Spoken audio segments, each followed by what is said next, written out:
نو څنګه راغی چې الحمدلله رب العالمین دا نام خود تخصیص لپاره دی والدین مور او پلار خلکو له تربیت کوي اولاد لکه نو د دې یو جواب دا دی چې تربیت د والدینو دا صفت ذاتی د والدینو نه دی بلکې دا صفت عطایی دی د والدینو له دا صفت الله ورکړي او الله دا صفت خپل ذاتی دی دا صفت د رب د تربیت د چاره د الله ذاتی صفت دی او چې د بنده ته الله ورکړي دی دا صفت د کی عطایی شو ان الله ول دا صفت ورکو نو تعرض پکې سنشته دی لکه دویم عقلاوی نور القمر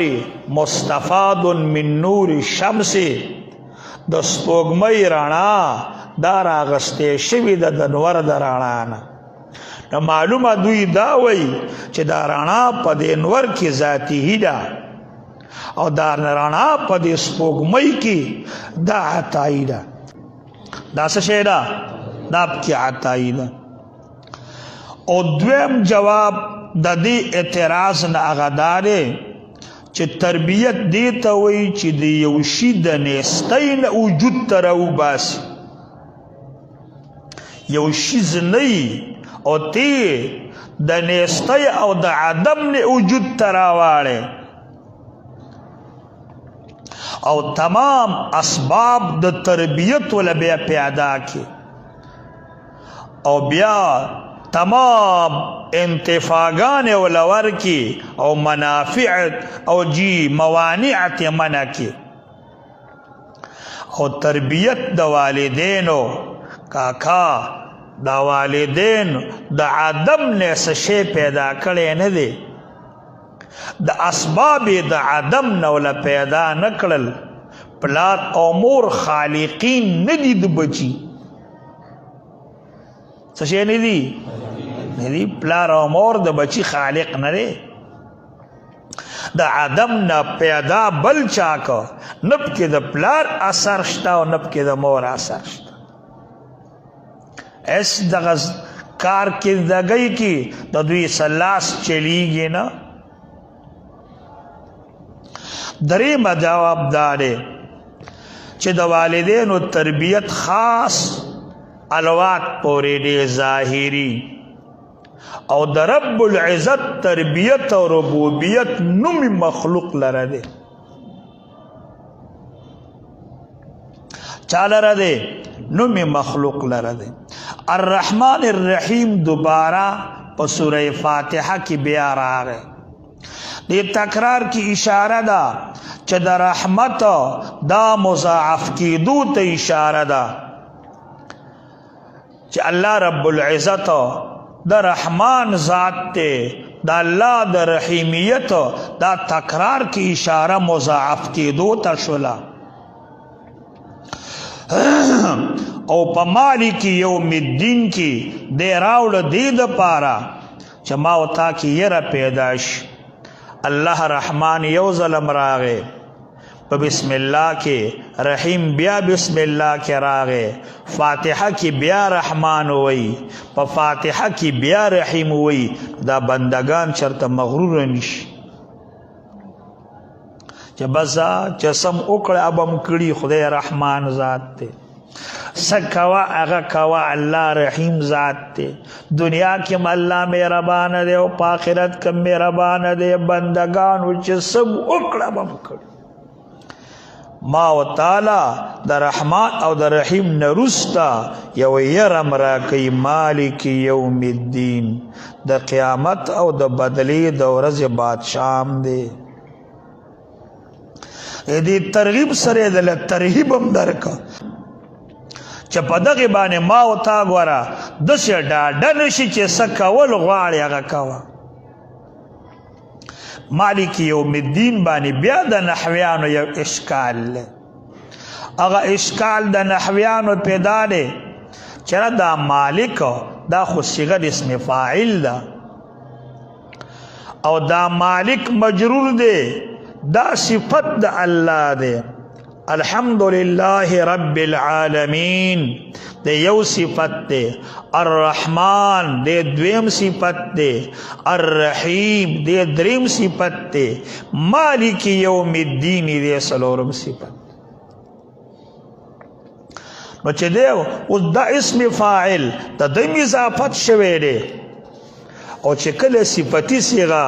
د اضافت چاته وشي دې ته اضافت لفظي وي څه وایي او اضافت لفظي مفید د تعریف نه دلته موصوف معرفه صفت خو نکره راغی نو قد نحویان دینه جواب کوي دا جواب چې دا نحویان وکي دا نحویان حقیقت کې د قرآن تفسیر کوي بیا دغه وجه د هندستان لوی محقق لوی عالم د حنفیانو شاه انور شاه کشمیری رحمت الله علیه شاه انور شاه کشمیری سے مبارکی د عربو د علماو د هندستان او د مصر د وفد د علماو رای داوا چې پشپک او په وسه وکاله کې داسې عالم دنیا ته نه دی راغلی د حافظ ابن تیمیہ او د حافظ ابن حجر پشان مقامی اغوی چو وعلم ان اول من خدم القرآن والحدیث ائمت النحو پدیزان پوئی کا د قرآن اولنے خدمت د نحو امامانو کڑے او بیاوی وللفراء تفسیر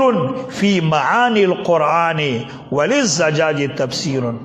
ورد فراء دا نحوی امام دے خب قرآن مفسر دے دری جل دے پا قرآن تفسیر دے معانی القرآن پنوم بانے دا امام فراء او زجاج دا نحوی امام دے لیکن دا قرآن مفسر دے چھ تفسیر گوری دا زجاج بپ کے حوالی رازی زجاج داویلی دی زجاج داویلی دا دا نحوی خدا دا قرآن مفسرینو گر اور نحو و صرف جوڑ شوے دے دا قرآن دا خدمت دا پار دا دی امامان دا قرآن مفسرینو دوی جواب کئی چې مالک صفت جوړېدل الله لره سیدی په تعریف کې دا ځکه چې دلته په مالک کې حدوثي معنا نشته دلته په مالک کې دوامي استمراري معنا ده ځکه د خدای بادشاہي د خدای مالک جوړېدل دا چرته د یوې زمانې سره تعلق نشته دا د دنیا د حکومتونو پشانی نه دي چې 15 کاله بادشاہ او 15 کاله پس نه دي الله مالک یوم او دا زما استاد مالکانو پشانی مالکیت نشتا سکاله گاړه اغسته د گاړي مالک دی 2 میاشتې پس چې تیل ګران چې وی خرڅ کړي دغه گاړي بیا مالک نه نو بالکل ټیک شول چې د دې هغه معنا دا پخپل زیبانی سیدہ او دا صفت دا اللہ دا پارا بالکل دے مالک کی دا مفسرین و حضراتو داوی چی دی کی 2 قرت دی یو مالک راغلے دے مالک یوم الدین اسم فاعل پسیقی پشکل دویم قرت پکی راغلے دے مالک یوم الدین دا مالک او دا ملک پا منس کی بیا ملک کی الف نشتا ملک یوم الدین او دا دوانا قرتون سیدی دا دویم قرت راغلے دا سی کی دوسر دوانا متواتر دی ملک یوم الدین معنا دا جزا دورز بادشاہ او مالک مالک توی مالک دورز دا قیامت دورز دا جزا مالک یوم الدین دا جزا دورز مالک اختلاف پدی کی دے چه کم قرت افضل لے مالک افضل دے که ملک افضل دے؟ نو څوک چې یو قرت وی هغې ونه منقول دی نو هغوی وی ملک افضل دی د مالک نه.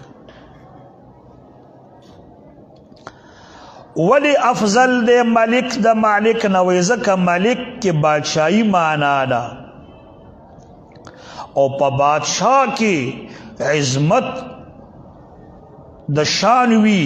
په مالک کې هغه عظمت د شان نه. دویم مالک چې کوم دی دا صرف خپل د دو حکم چلیږي په خپلو غلامانو باندې مالک، او د ملک د باچا حکم په غلامانو په غیر غلامانو ټولو چلی.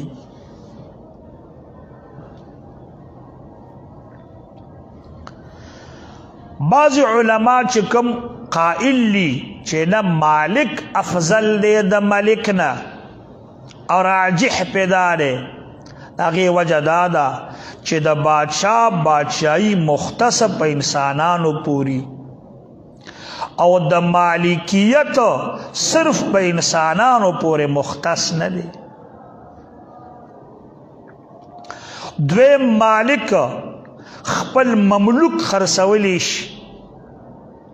خو بادشاه د پردې مملوک نشي خرڅولی. یو سړی دی د یو شیز مالک دی،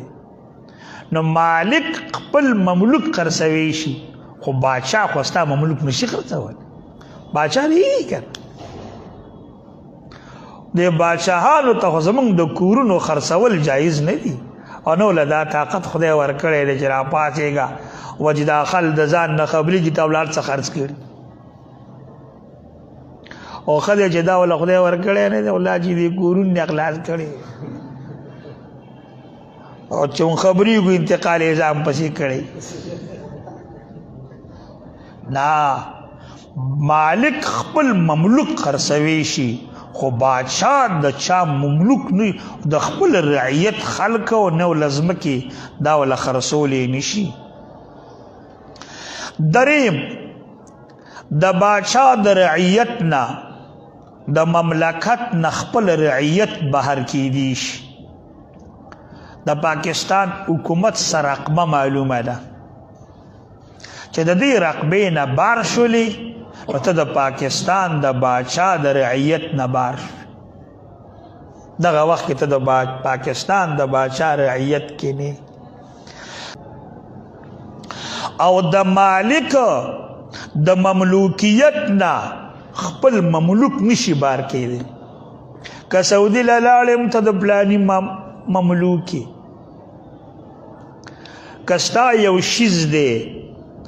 نو که د هغه کور کې دی د هغه دی، که چا کابل له یوړم د مالک دی هغه خپل مالک دی، د هغه ملکیت دی نه ختمي. ستاسو خبر دم خیال دی که نه؟ د غلام باندې د مولا خدمت واجب دی او پر رعیت باندې د بادشاه خدمت واجب نه دی. هلکه یو سړی دی د غلام مالک دی، د غلام باندې واجب ده چې د مولا خدمت وکړي، لیکن د ملک پر رعیت باندې خدا واجب نه ده چې د بادشاه له به خدمتونه کوو. د ملک بادشاه هم په خپله د یو نوکري د ملک او د ملک اوسېدونکي خلک هم د خپل وطن نوکران.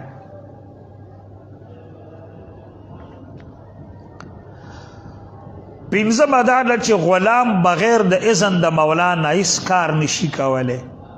او رعیت بغیر د اذن د بادشاه نه هر کار کوي شي. موږ او تاسو ستا غلام ستا د حکم نه بغیر کار نشي کوي، ابازه کوي چې ته ورته څه ووایي، او موږ چې څه کارونه کوو د بادشاه نه خو موږ اجازې نه غواړو چې زه چېرته اسلام آباد ته ځم ما پرېږدي که نه، اجازه راکړې که نه، او زه فلاني مردانه پورې ځم اجازه راکړې که نه. لیکن دا چې سته غلام یو کراچۍ لځي تا نه به اجازه غواړي، ته به یې لیږي، مردان له به یې ته لیږي، تا نه به اجازه غواړي، ستا نوکر دی. ورپسې اومه دا ده چې هغه په دې مالک کې یو حرف سوا دی، مالک یوم الدین کې الف سوا دی، او په یو حرف الله ګوره 10 نیکۍ ورکوي. په ملک کې زیادت د حرف نشته، نو هلته د 10 نیکو کمې دی. څه شی دی؟ نو افضل دا ده چې مالک افضل دی د ملک نه، ځکه زمونږ قرت دغه قرت باندې زمونږ مونږ روان دی. دین وروسته وایي ایاک نعبد و ایاک نستعین. ایاک نعبد دا اصل کې دی نعبدک و نستعینک، لیکن دا کافی د خپل ځای نه را مخکې کو، او دا ایاکا دا مفعول دی، دا نسب لري، دا مفعول د نعبدو دی، لیکن مفعول مرتبه رستی د خپل عامل نه. خو چې کله خلق د خپل عامل نه معمول مقدم کوي نو د څه دپاره به دا کار کې، دا د حصر دپاره کیږي، دا د تخصیص دپاره کیږي. ایاک نعبدو، نو چې مونږ نعبدو کوو چې دا کاف هم را مخکې کولو، نو کاف ضمیر منصوب متصل دی. ضمیر متصل د خپل عامل نه نشي مقدم کېدلی او نه تی جدا کېدی شي، دی متصل دی. نو دا متصل په منفصل بدل که را مخې ته شي، نو کونو ایاک تی جوړ شو. اصل کې څنګه نعبدک او نستعینک. د نعبدک معنا دا ده موږ ستا عبادت کوو، د نستعینک معنا دا ده تا نه مدد غواړو. خو دا معنا د ایاک نعبدو بیا نه ده، دلته به دا معنا کوو ایاک نعبدو، رب خاص من تعالی عبادت کو. دا د خاص معنا دا شولا چې دا مفعول را مخکې شوی دی د حصر دپاره او د تخصیص دپاره را مخکې شوی. نو معنا دا چې نعبدک ولا نعبد غیرک، او ایاک نستعین، رب خاص د تا نه مدد غواړو، ولا نستعین غیرک، د تا نه سوا د بل چا نه مدد نه غواړو. بیا په دې ځای باندې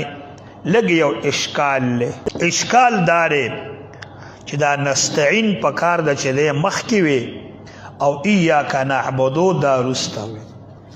ځکه اول مدد دی او د مدد نه وروسته بیا هغه عبادت دی. اول څه شی دی او بیا د هغې نه وروسته عبادت. نو ولې دلته عبادت مقدم کړلی شو او استعانت مؤخر کړلی شو؟ د دې نه جواب یو کړی دی قاضي ثناء الله فانی فتی تفسیر مظهری کی، هغه وایي والواو لا یقتضی الترتیب. دا ایاک نعبد و ایاک نستعین کې دا واو دلالت په ترتیب نه کوي. دا د ثم پشانې نه دی، دا د فا پشانې نه دی چې ثم د تعقیب د پاره راځي، فا د تعقیب د مع الوصل د پاره، ثم تعقیب د فراخی د پاره راځي. نو دې ځای کې واو راغلی دی، ثم نه دی چې ایاک نعبدو ثم نستعین، نه دی ایاک نعبدو فنستعین. دا نه دی چې ته دا سوال وکې چې عبادت خو هغه وروستی استعانت مخکې دی، بلکې دا واو مطلق جمع دپاره دی، دا دواړه یې په یو ځای را جمع کړله، د ترتیب دپاره نه دی. نو بس لنډو الفاظو سے جواب وکړو چې والواو لا يدل على يقتضي الترتیب. واو د ترتیب تقاضا نه لري. دویم جواب داره چې د آیاتونو سره د مناسبت د پاره استعانت مخکې کو، ځکه د آیاتونو بنا راغلی د پنون باندې الحمدلله رب العالمین یو نون راغی، الرحمن الرحیم مالک یوم الدین یو نون راغی، ایاک نعبد و ایاک نستعین. دا جواب بیزاوی کړی چا کړی دی؟ امام بیزاوی رحمت الله علیه کړی. دریم جواب دار چې مراد د عبادت نه توحید دی. څه شی دی؟ ایاک نعبدو معنا دا ایاک نوحدو، الله مونږ ورته واحد لا شریک ګڼو، مونږ ستانه سوا ګوره بل رب نشتا، او توحید دا مقدم دی په استعانت باندې. اول مزان موحد کا منون کې خود خدای شنو به د خدای نه مددونه غواړه. پوښي په خبره باندې دا نعبدو په معنا د چا دی؟ ایاک نوحدو، رب مونږ تا ته ګوره خدای وایو، بس د تا نه سوا بل چاته خدای نه وایو، خاص تا ته مونږ رب ویلی. او دا مسله دغه د عبادت او دا مسله د توحید د ارسنه وړاندې ده، چې د هر سنه وړاندې شوله نو ځکه نعبدو مقدم شو. بیا پې دویم یو اشکال دی، هغه دا دی چې دلته راغی ایاک نعبدو، استاد به ویل دې معنا به دا کوئ ایاک نعبدو یعنی الله وی چې بنده ته زما عبادت کوه زه به درله قبلومه، وَإِيَّاكَ نَسْتَعِينُ ته زمان امدادونه غواړه نو بیا زه در کوم. ایاک نعبدو څه مطلب دی؟ رب بنده ته زما عبادت کوه زه به درله قبلومه، او بیا ته زمانه غواړه زه به درله در کومه. که